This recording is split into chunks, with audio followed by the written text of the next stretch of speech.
Hey guys, hi, this Abhishek, master teacher office at Vedantu. कैसी चल रही है जिंदगी? कैसे हो मेरे शेरो शेरनियों? Welcome to Vedantu class 9 channel. और आज हम कर रहे हैं work energy and power in just 20 minutes, one shot. ठीक है, 20 मिनट के अंदर पूरा चैप्टर कर लेंगे। इस चैप्टर से रिलेटेड जो भी डेफिनेशंस हैं, डेरिवेशंस हैं, फॉर्मूलाज हैं, टिप्स एंड ट्रिक्स हैं, वो सारी चीजें along with at the end में एक समरी के साथ साथ आपको इस चैप्टर से आने वाले हर एक सवाल और उनके वैरायटीज के बारे में बताऊंगा। तो ये 20 से 25 मिनट मेरे साथ रहिएगा, फोड़ते हैं। अब ये सेशन मुझे कब देखना है, आप कभी भी देख सकते हो आपके रिवीजन के लिए। यहां पर हम कोई भी टॉपिक में डीप में नहीं जाने वाले हैं। डीप में जाने के लिए आप वेदांतु 9, 10, 10 चैनल को सब्सक्राइब कर सकते हो। वहां पर हमने वर्क एनर्जी एंड पावर को डिटेल में टॉपिक बाय टॉपिक समझा हुआ है। और उसके भी प्लेलिस्ट के लिंक आपको हर एक वीडियो के डिस्क्रिप्शन में मिल जाएंगे।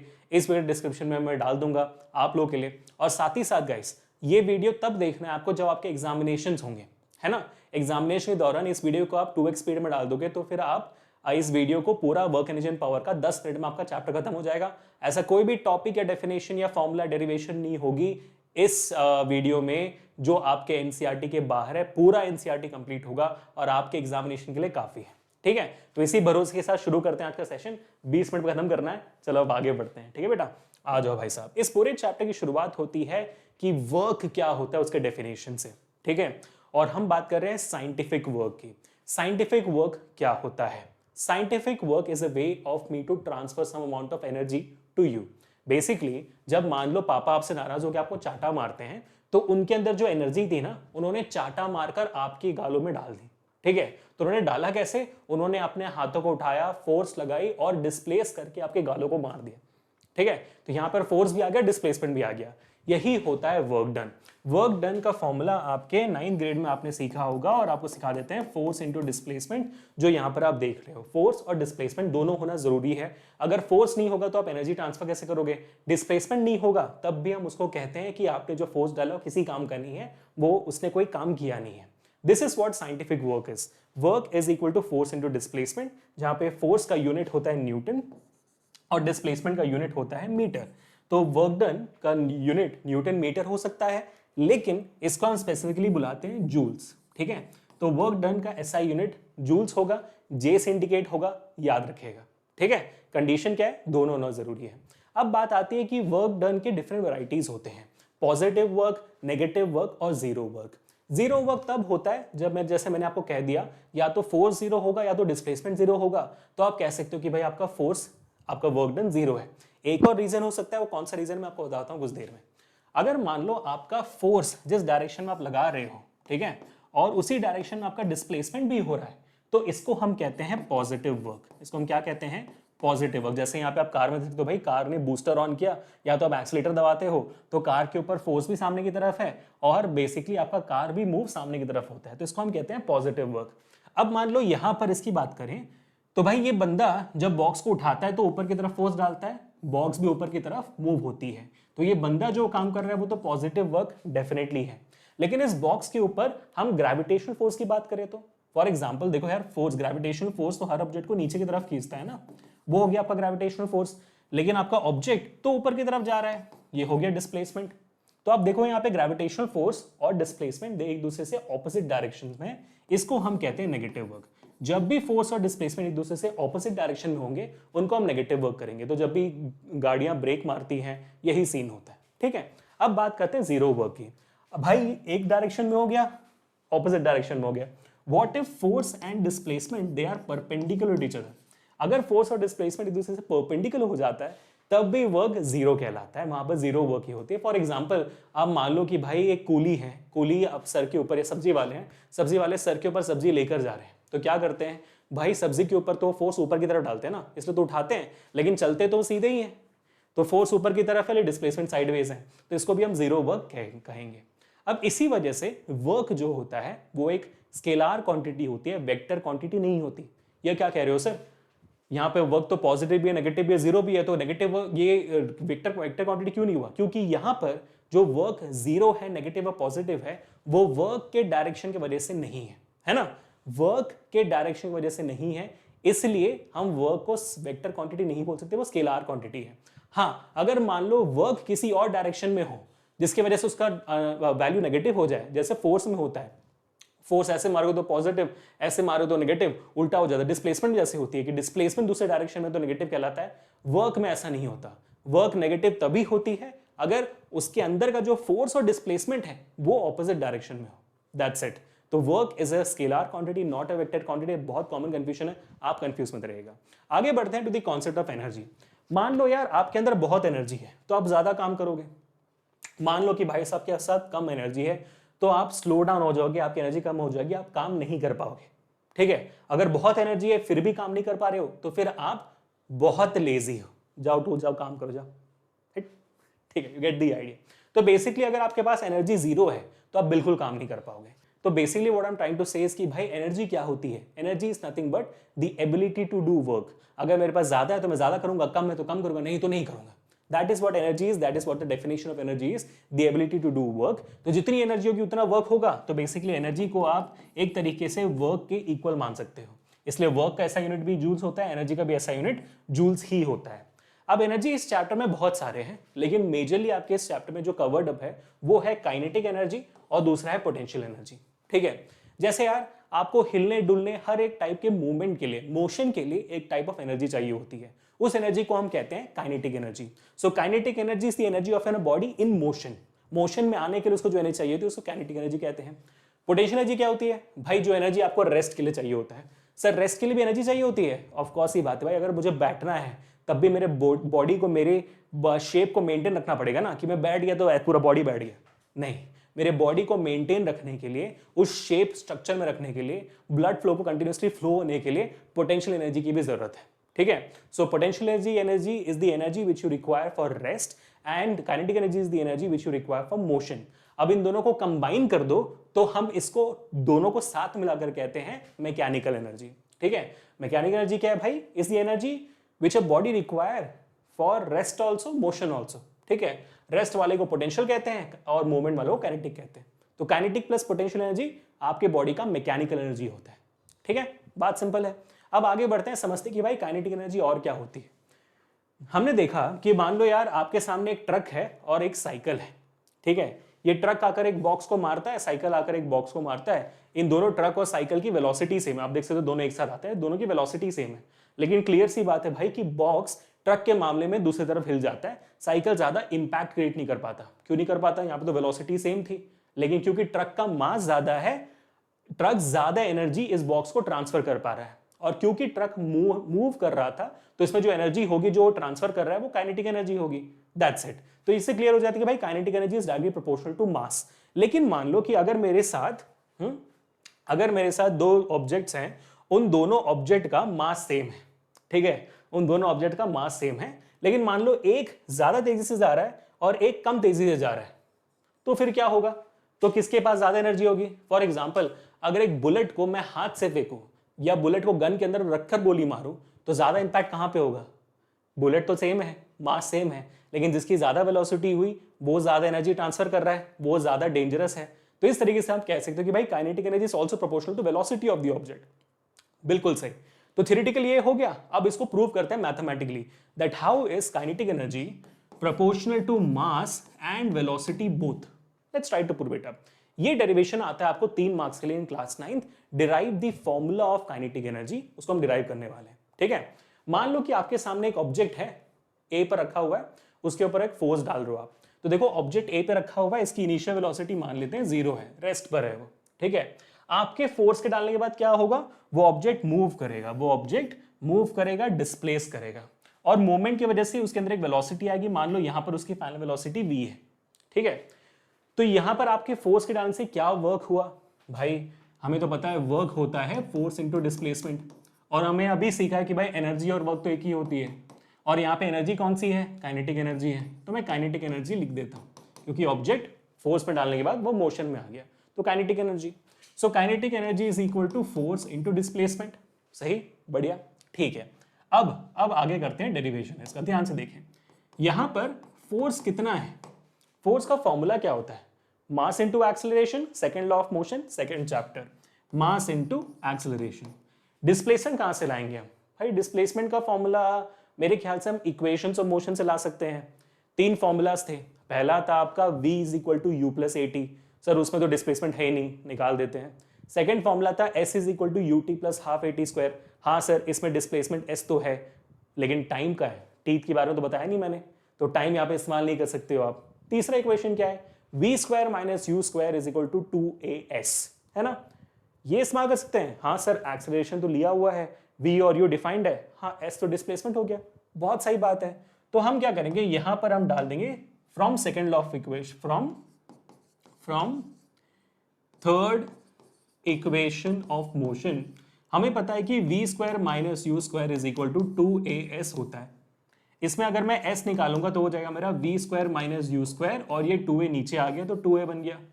ठीक है, अब मुझे पता है कि यू स्क्वायर तो जीरो है, यू तो जीरो है यहाँ पर, तो s बन जाता है आपका वी स्क्वायर बाई 2a।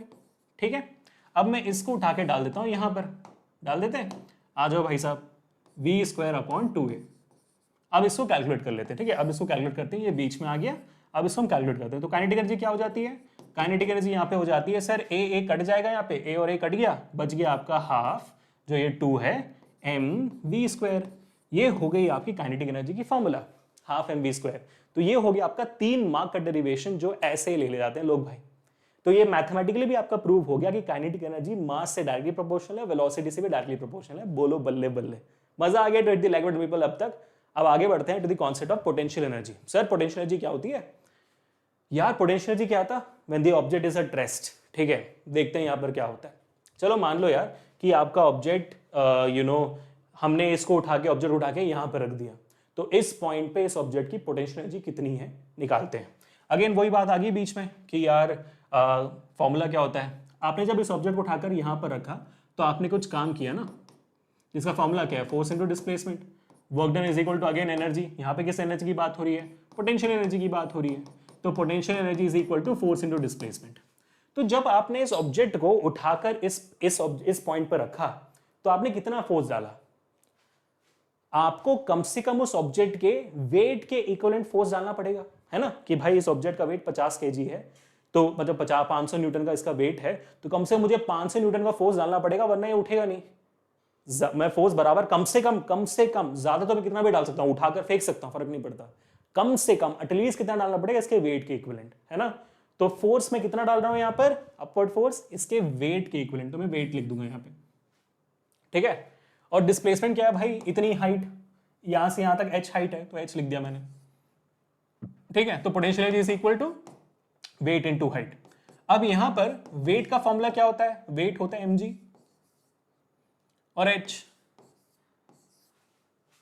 है ना, mdh। तो ये mgh आपका फॉर्मूला हो गया, mgh मसाले। ठीक है, पोटेंशियल एनर्जी का फॉर्मूला हो गया, ये इसका डेरिवेशन भी हो गया, ये भी आ जाता है आपको 2 मार्क्स के लिए। ठीक है, खत्म भाई, आगे बढ़ते हैं, बहुत बढ़िया।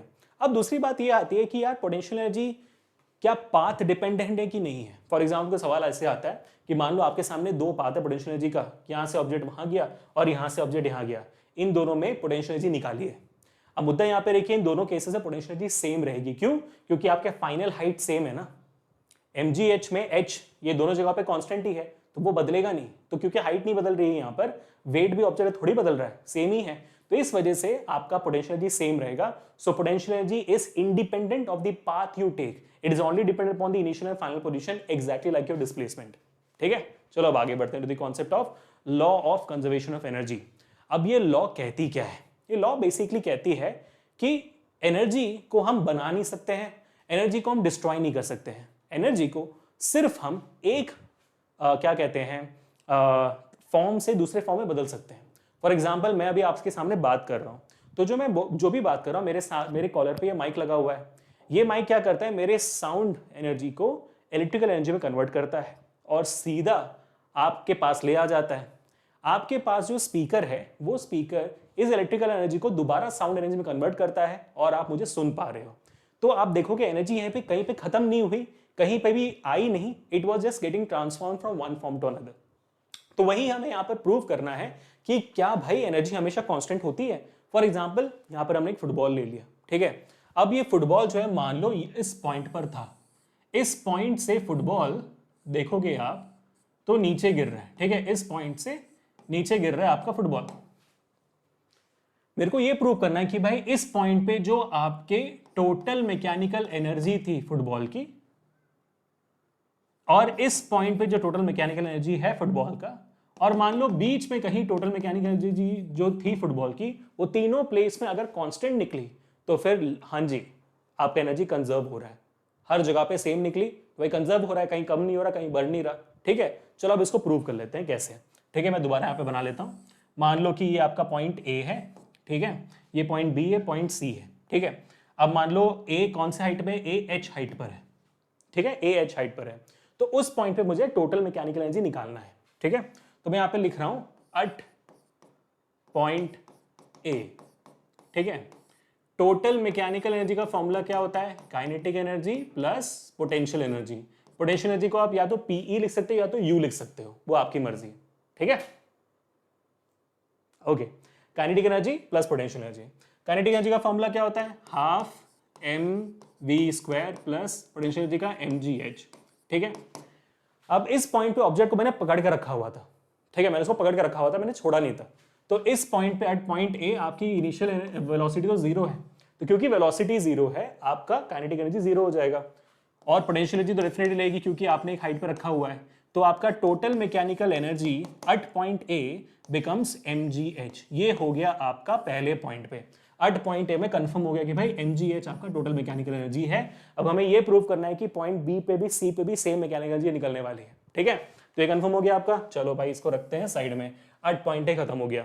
ठीक है, अब ये जो डेरिवेशन हम कर रहे हैं ना बेटा, ये डेरिवेशन आपको 5 मार्क्स के लिए आती है। अगर ये आ गया तो आप लकी हो, क्योंकि इसके अलावा फिर वर्क एनर्जी पावर से कोई और सवाल नहीं आएगा फिर।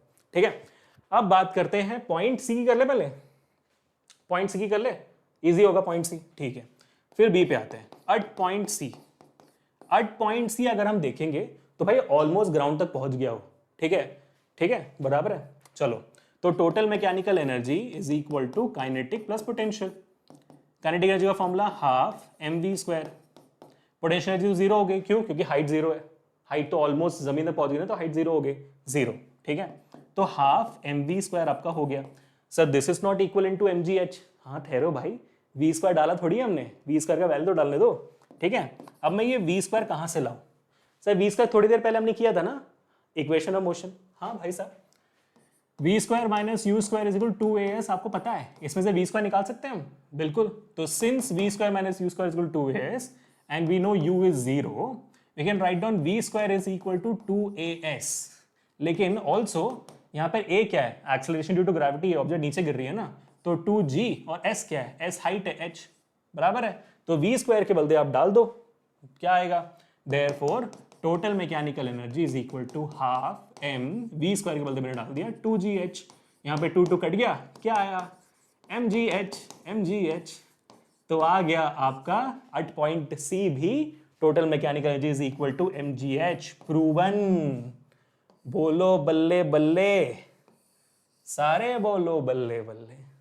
एट पॉइंट बी भी डन। ठीक है, अब बात आती है एट पॉइंट सी डन। अब बात आती है सर पॉइंट बी की बात करें। पॉइंट बी ज्यादा हार्ड लग रहा है, कुछ हार्ड नहीं है, एकदम लड्डू है। मैं करके दिखाता हूं आपको कि भाई पॉइंट बी में कैसे करते हैं। ठीक है, चलो पॉइंट बी पे लाते हैं, एट पॉइंट बी। ठीक है, पॉइंट बी पे आ गया भी हम। ठीक है, सेम सिलसिला है भाई, total mechanical energy is equal to kinetic plus potential.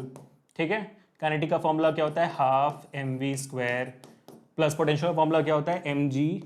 हाँ अब रुको, एम जी यहाँ पे हाइट कितनी है, यहाँ पे एच थी, यहाँ पे कितनी है नहीं पता ना, वही मैं कह रहा था, रुक जाओ भाई। मान लो कि आपका ऑब्जेक्ट एक्स डिस्टेंस ट्रैवल करके, जब आपने इसको छोड़ा एक्स डिस्टेंस ट्रैवल करके यहाँ पे पहुंचा, ये टोटल हाइट एच थी, उसने एक्स कवर कर लिया, तो बाकी क्या बचा, एच माइनस एक्स ना। ठीक है, तो एच माइनस एक्स लिख दो यहाँ पे, एच माइनस एक्स। ठीक है, बढ़िया, हाफ। अब वी स्क्वायर की वैल्यू भी डाल दे वी स्क्वायर की वैल्यू, निकालना पड़ेगा वी स्क्वायर की वैल्यू। कहां से निकालेंगे, सेम तरीके से निकालेंगे। ठीक है, since v square minus u square is equal to 2gh, directly लिख रहा हूं मैं, लेकिन यहां पर 2g हाइट, डिस्टेंस कितना ट्रैवल किया हुआ है, यहां पर आप देखोगे मेरे ऑब्जेक्ट ने x डिस्टेंस ट्रैवल किया हुआ है। ठीक है, कितना डिस्टेंस ट्रैवल करते हैं वो लिखना होता है, तो x डिस्टेंस ट्रैवल किया हुआ है। यहां पे तो कितना लिखोगे आप, 2gx लिखोगे, डिस्प्लेसमेंट इज x। ठीक है, तो यहां पर u स्क्वायर दोबारा जीरो हो गया, therefore v square is equal to 2gx। ठीक है, अब इसको उठा के यहां पे डाल दो, v स्क्वायर के बदले आपने लिखा 2gx plus mg, bracket open करो, mgh माइनस mgx। सही है, ठीक है, तो ये 2 और ये 2 कट गया, बचा क्या, मैं लिख देता हूं यहां पर, therefore total mechanical energy is equal to mgx plus mgh minus mgx। तो mgx कट जाता है, बचा क्या, total mechanical energy is equal to mgh। ये हो गया आपका 8 पॉइंट बी भी। तो आपने देख लिया डेरिवेशन आपको 5 मार्क्स के लिए आता है, और इन 3 सिनेरियो में कैसे आपका तीनों जगहों पर mgh वैल्यू ही आ रही है। Hence we have mathematically proven the law of conservation of energy, that energy cannot be created nor be destroyed, it can only transform from one form to another. Hit the like button guys because we are done with it. कितना हो गया, 20 minute ले लिया मैंने, हाँ बराबर 20 minute में आ चुका हूं, और इसी के साथ आपका इस सेशन का आखिरी topic which is nothing but power. अब ये पावर क्या होता है, बहुत सिंपल है। देखो यहां पर मान लो कि मैं हूं, ठीक है, और मैं डंबल उठा रहा हूं, मैं एक बारबल उठा रहा हूं, ऐसे वेट्स उठा रहा हूं, ठीक है, मेरे को लग रहा है समवेयर अबाउट 10-15 सेकंड लग रहा है मेरे को उसको उठाने के लिए, ठीक है। तो मान लो बार का वेट यहाँ पर कुल मिलाकर 50 kg का है, मैं उठा रहा हूँ कुछ 10 सेकंड लगाकर, ठीक है।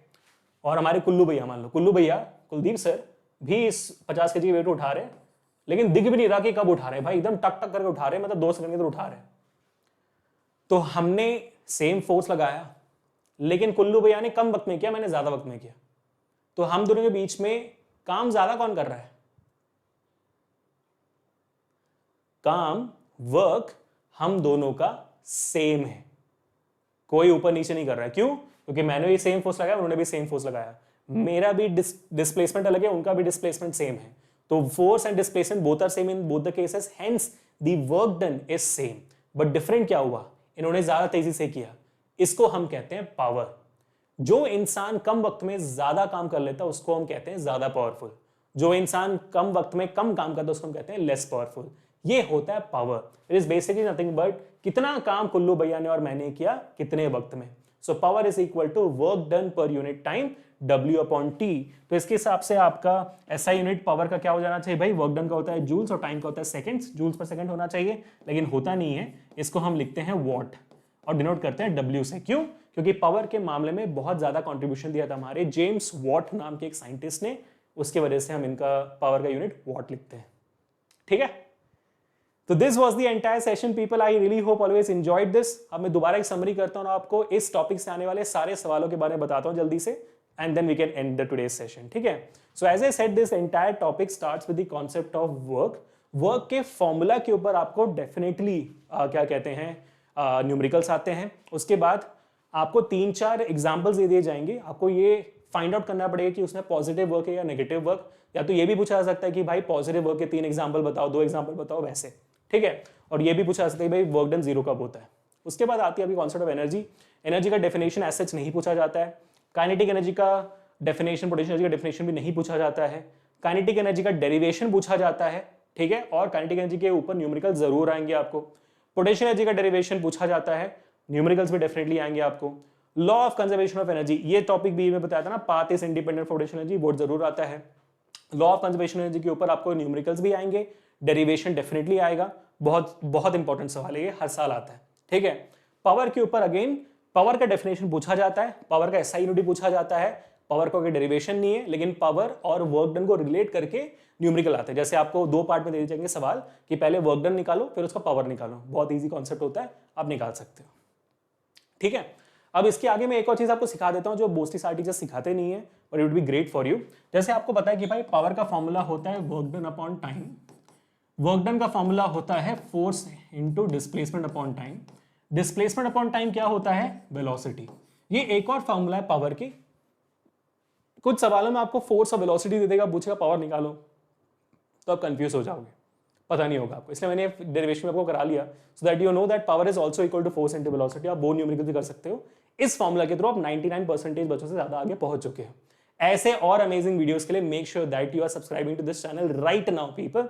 बहुत उम्मीदें आपसे, बस आपका प्यार और सपोर्ट चाहिए। इस चैनल को भी वेदांतो 99 चैनल की तरह बड़ा करके रहेंगे, है ना। Hit the like button, share this video as well, जितने जल्दी हो सकता है उतने। और साथ ही साथ आपको ये भी बता दें कि भाई हमने आपके लिए एजुकेशन सेक्टर में पहली बार 9th and 10th के लिए सिर्फ और सिर्फ डेडिकेटेड शॉर्ट्स चैनल खोल दिए हैं। Physics, chemistry, biology, maths, SST और इंग्लिश, जहां पर 9th एंड 10th में के हर एक टॉपिक को सिर्फ 60 सेकंड्स में इन दी मोस्ट क्रिएटिव और इनोवेटिव वे हम कर रहे हैं। मजा आ जाएगा। इन चैनल्स का लिंक भी डिस्क्रिप्शन में, सब्सक्राइब जरूर कर लीजिएगा। ठीक है, तो मिलते हैं नेक्स्ट सेशन में guys. Until this Abhishek signing off. Enjoy life, stay home, stay safe, stay strong, and I will catch you guys in the next session. Peace people.